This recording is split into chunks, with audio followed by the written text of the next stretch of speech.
দেশবাসীকে সবাইকে বিজয় দিবসের শুভেচ্ছা। শহীদ, আহত এবং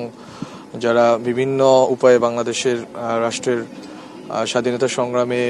অবদান রেখেছেন এবং জুলাই গণঅভ্যুত্থানে অবদান রেখেছেন সবাইকে সশ্রদ্ধ সালাম। আমাদের পক্ষ থেকে এটা বক্তব্য থাকবে যে বাংলাদেশে ৭১-এর পরে যেটা হয়েছে যে একটি মুজিববাদী ব্যবস্থার ভিতর দিয়ে আমরা গেছি, বন্দোবস্তের ভিতর দিয়ে, বাট ওই বন্দোবস্ত এবারের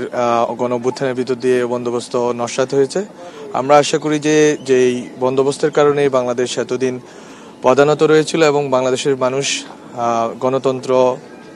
এবং বাক স্বাধীনতা থেকে শুরু করে স্বাভাবিক মৌলিক মানবাধিকারগুলো পায়নি,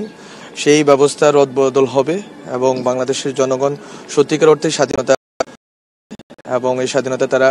রক্ষা করবে। এবং আমরা জনগণকে আহ্বান জানাই যে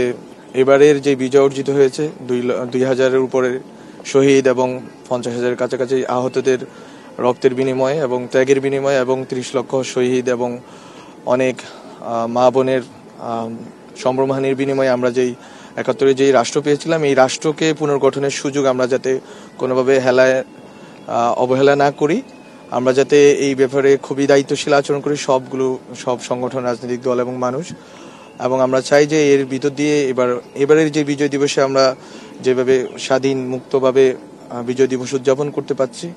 আমরা চাচ্ছি যে বাংলাদেশ এই স্বাধীনতা ধরে রাখুক এবং জনগণ আমাদের সাথে এবং সব দায়িত্বশীল মানুষের সাথে জনগণ একসাথে চলুক এবং বাংলাদেশ ঐক্যবদ্ধভাবে বাংলাদেশ এগিয়ে যাক।